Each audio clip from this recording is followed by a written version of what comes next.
Getaways is made possible by Rocky's Great Outdoors. Located in Burton, Michigan, Rocky's carries a complete line of motorcycles, snowmobile, camping, and hiking gear, including canoes and kayaks. State Building Company, serving mid-Michigan for over 50 years, with quality windows, insulation, roofing, and siding, including complete residential and commercial remodeling. Forward Corporation, operating over 30 complete convenience centers, motels, and restaurants across Northeast Michigan. The history of the North Country is filled with legendary stories, and prominent among these are the ones of its Great Lakes maritime history. Nothing conjures up an image more dramatic than the winds blowing up immense waves in the midst of a fall storm. And nothing will chill you quicker than knowing that a lake like Superior seldom gives up its dead. As we sit safe and sound at our lodge here in Mesquite, we're going to tell you stories that will stimulate the imagination and leave you in awe of anyone who sails these waters.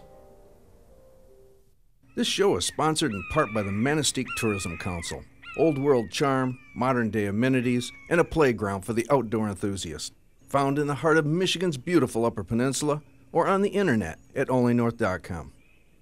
Superior Log Homes, combining yesterday's authentic methods with today's modern construction techniques. Builders of log homes for over 35 years.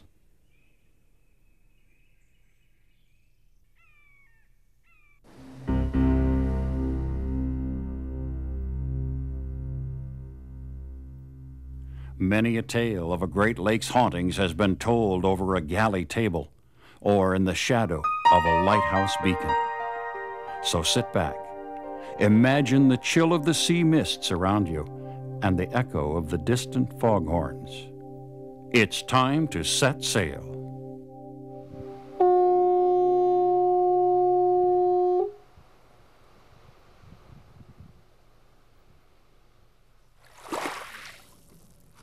This mammoth stretch of fresh water has fascinated the human species since the days of our prehistory. This is the lake of Hiawatha, the big sea waters, Gitchee Gumee. 1,000 years before a white man laid eyes upon these waves, tribal faithful ventured across these threatening tides on sacred pilgrimages, birch bark and hope against nature's primal fury. Indian legends as old as the inland sea itself tell of the great giant Mesabi who terrorizes Lake Superior's unwitting mariners. At Algoma Rock in Ontario, Canada, along the northeastern shore of Lake Superior, these ancient pictographs represent the native pilgrims' devotion to their gods. Upon arrival at this sacred spot, they would create their art, a dual homage, first in honor of their own creator, and second, for his deliverance of them through their journey. These were perhaps the first mariners' prayers, but they've certainly not been the last devoted to this greatest of the Great Lakes. With the arrival of the European explorers and missionaries came the advent of the written accounts of this inland sea's wonder and torment.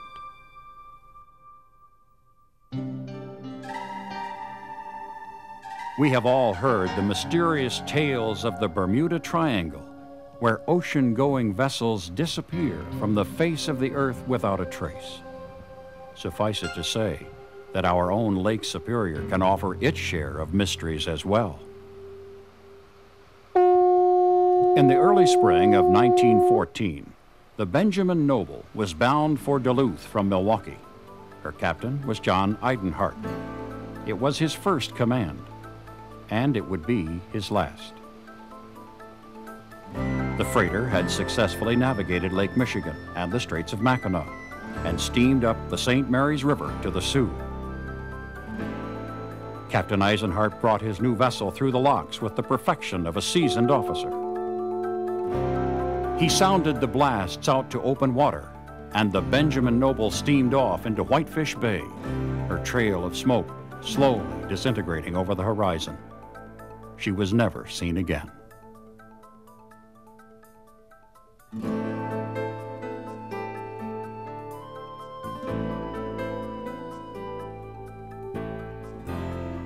For as long as men and their ships have plied these oft-times treacherous waters, some type of navigational aid has been needed. The concept of a light or lighthouse dates back to the earliest of maritime exploration. Then, it was customary for families of mariners to build fires along the beaches of the port cities to light the way home for their loved ones. The first enclosed lighthouse has fallen unrecorded through the cracks of history.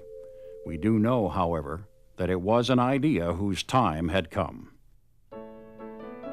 Modern designs for lighthouses followed a very small handful of options. Perhaps the most popular design was the single, slightly conical tower. It was most often self-standing, serviced by the lighthouse keeper from a nearby dwelling. A spiral staircase provided access to the top and its light. Seeking cost and labor efficiency, later models combined the buildings, creating almost church-like structures with tall, light-topped steeples. These larger buildings offered another new dimension to the heritage of lighthouse keeping, that of beacons cared for by entire families. Gone were the sparse hermit quarters of bygone years. In the more spacious and inviting dwellings, families could reside, and the government often set aside extra provisions for the families as well as additional land for small gardens. Many families took advantage of the unusual opportunity for rent-free living, and they own a special place in our country's maritime history.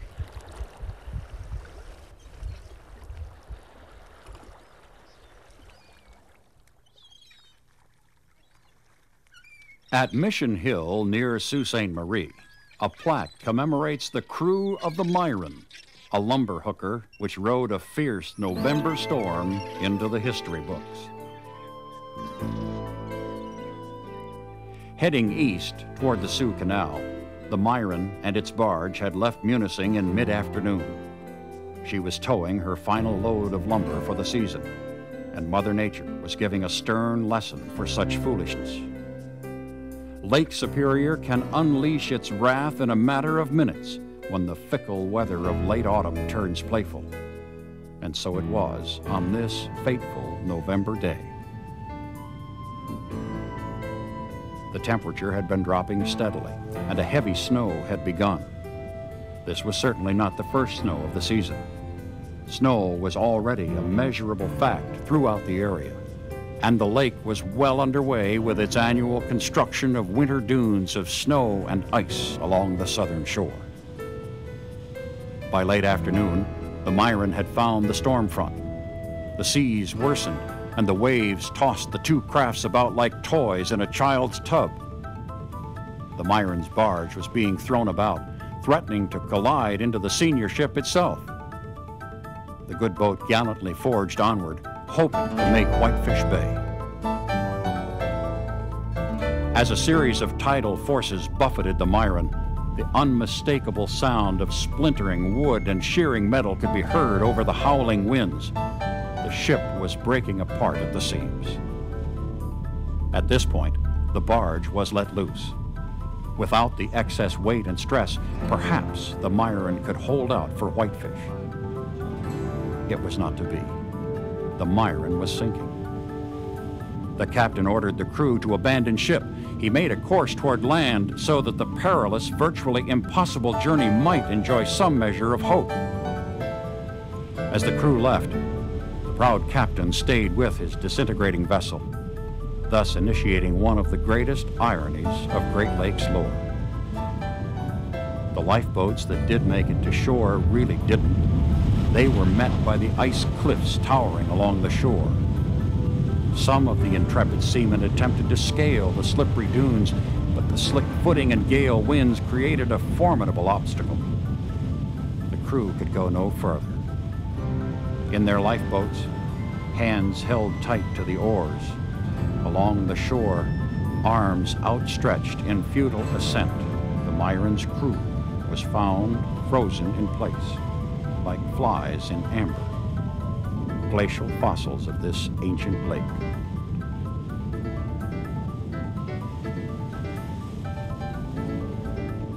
The captain, meanwhile, was with the remains of the Myron. Completely blown apart from beneath him, he held fast to a large section of his pilot house and was recovered the next morning. He was the lone survivor. Gramps chopped the bodies out of the ice when they came to shore. They were frozen in the ice during that storm, and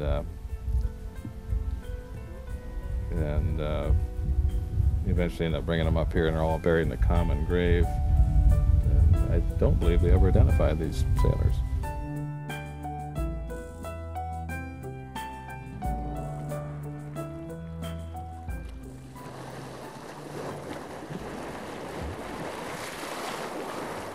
To date, one of the most deadly of Lake Superior shipping disasters remains the 110-year-old wreck of the Algoma, found near the entrance to Rock Harbor. On November 6, 1885, the Algoma steamed across Lake Superior. She had already passed through the locks at Sault Ste. Marie, upbound from Owen Sound. She was due in Port Arthur the following day. Under a full head of steam and her accompanying sails, the Algoma was making great time. Too great. With limited navigational equipment available in those days, the crew did not realize they had traveled much farther than they thought. This may not, by itself, have been cause for a catastrophe, but Lake Superior added its traditional early winter flavor to the mix, certainly a recipe for disaster. The whipping wind and snow squalls made visibility almost impossible. The high winds were surely blowing her even farther off course. The Algoma was running blind. Only a sailor's hunch could be offered as to their position in the lake. The captain ordered the engine slowed and the sails lowered in preparation of turning out into the deep waters to wait out the storm. As the turn was begun, it was instantaneously evident that the deep waters were not to be found.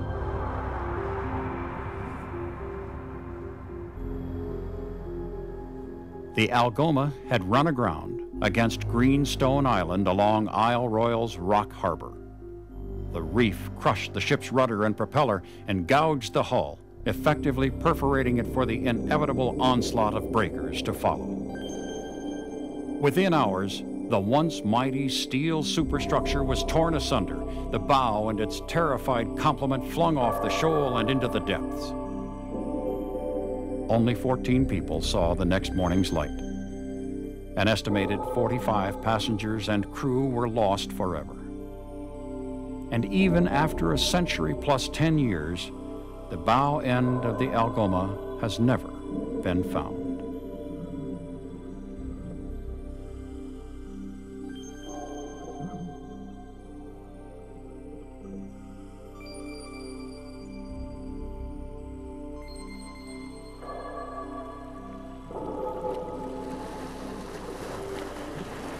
Although the later months of the year seem weighted toward disaster, one can find wrecks recorded in every month of possible shipping.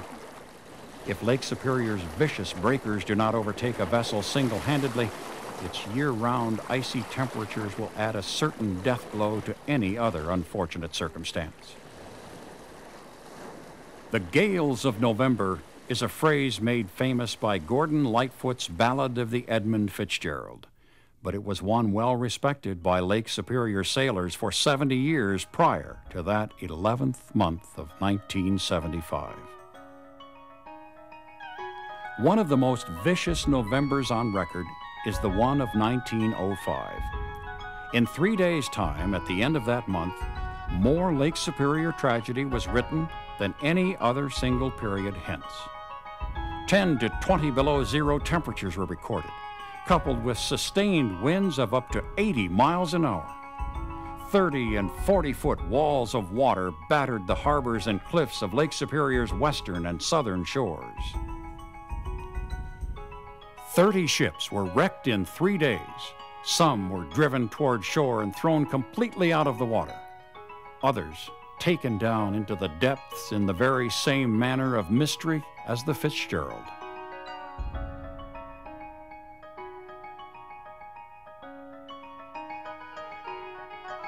Every member of the United States Life-Saving Service knew the time might come when each was asked to risk his life for a stranger's. For those who answered that special call, the service awarded this, its highest commendation and our country's highest peacetime Medal of Valor, the Gold and Silver Life-Saving Medal.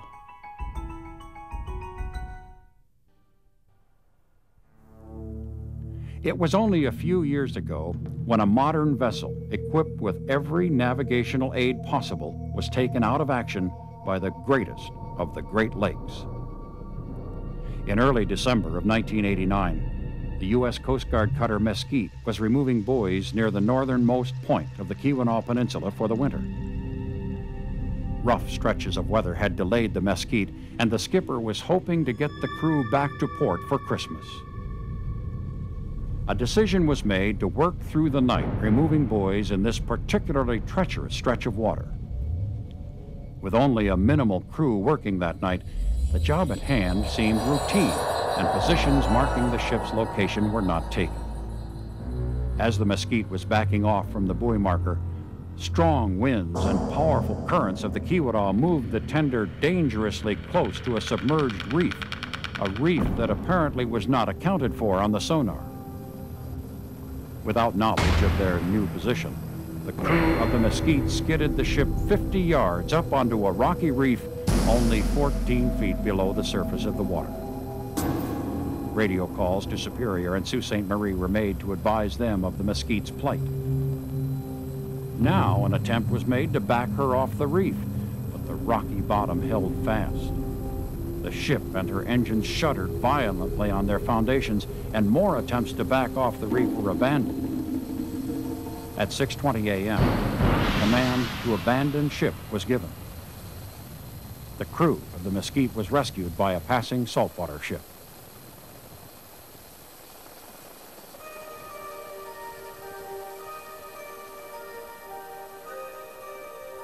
While the initial damage to the Mesquite's hull was substantial, it was believed that she could be saved, and attempts were made to do so. A salvage company from the East Coast was brought in, but violent storms thwarted all salvage efforts. These winter storms finished the job that the reef had started, as the Mesquite was even further damaged. The Mesquite was eventually scrapped out, pulled off the reef, and sunk in the Keweenaw Underwater Preserve.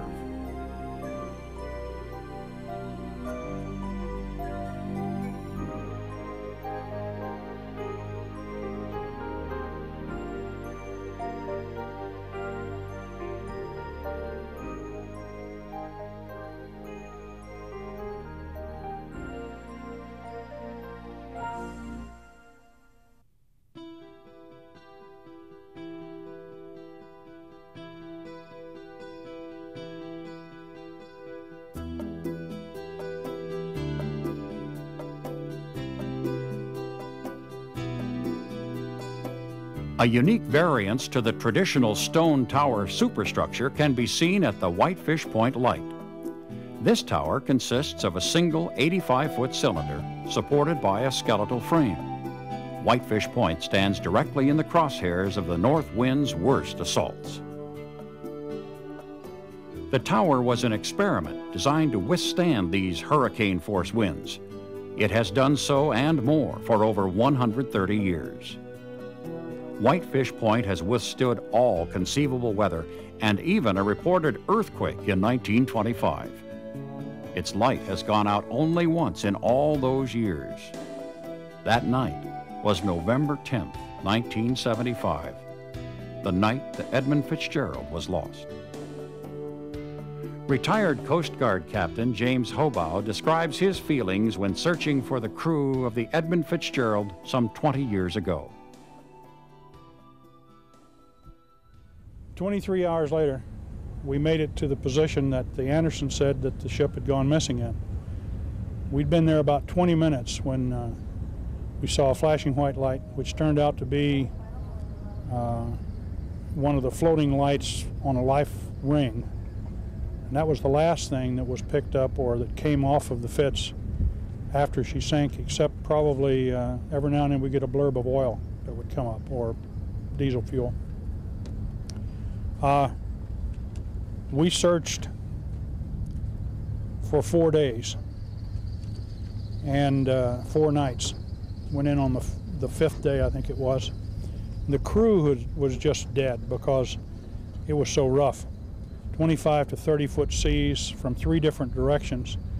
The initial sea was coming from the northwest, would hit the beach on the U.S. side and ricochet off, hit the beach on the Canadian side and come back at us. So no matter how I turned the ship, I was taking green water over the top. Needless to say, we didn't find anything else. At the same time, they had Coast Guard fixed-wing aircraft, Canadian fixed-wing aircraft, Coast Guard helicopters, and every commercial ship that came through, they would take a look also. So nothing came off the Fitz that we could find in that 4-day period. That ship has haunted some of us. Me for 20 years, a lot of my crew members.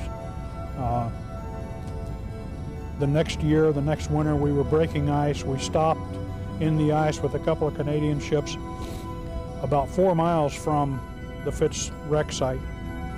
When the wind quit shifting and the ice stopped moving, the next morning we were right back on top of the Fitzgerald.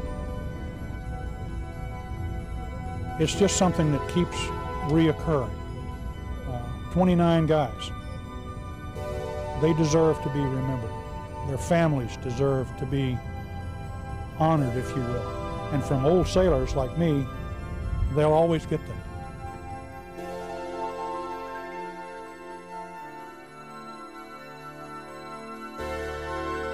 With untiring dedication for the truth, individuals such as Fred Shannon, with modern technology and underwater photography, have brought us closer to a world few of us will ever see. My dive to the Edmund Fitzgerald was certainly emotionally overwhelming, and it was a rediscovery. I felt that I knew the shipwreck quite well after gathering more than 10 years of information. However, I was not prepared for the circumstances surrounding the wreck, the total darkness, the feeling of alienation, the stark contrast of what I call the living world to the underwater world on the bottom of Lake Superior. I liken it to a moonscape. The wreck itself is compelling. It will draw you into it. It's a very dangerous wreck. It has an aurora, like almost all shipwrecks do, that it is not a comfortable wreck to be around.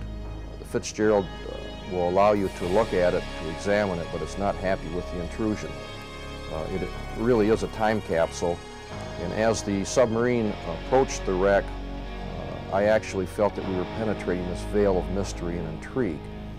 And once on the inside, a lot of things were revealed. But to get through that veil, you certainly hold your breath until you are next to the wreck. You can also feel like a pulse from the wreck. It still has a lot of emotion and feelings. I call it the souls of the lost sailors. You can actually feel a reverberance there from that incredible tragedy that simply overwhelmed us.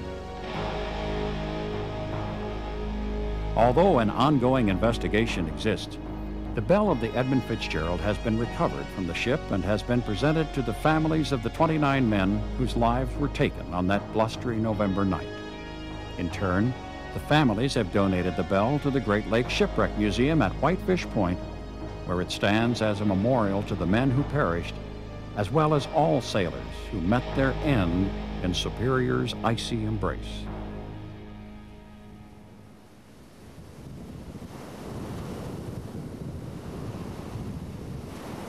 Ghosts and guardians, humans and machines, past and present. But what now does the future hold for those who sail the waves and those who maintain watch of their way? Can modern technology outwit our natural world? Can science silence the restless spirits of Gitchee Gumee?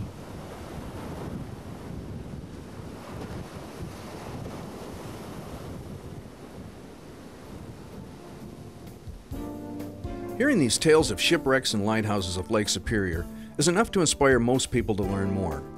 In this week's destination, you can find links to many of the lighthouses found throughout the Great Lakes, including almost 30 on Lake Superior alone. Locations and historical information are all part of this site. And if you're interested in knowing more about shipwrecks, then try our link to the Great Lakes Shipwreck Museum. Turn your browser towards northernexperience.com and enter the haunting world of Great Lakes shipwrecks. What we've seen today are only a few of the stories that are told about Lake Superior's maritime history.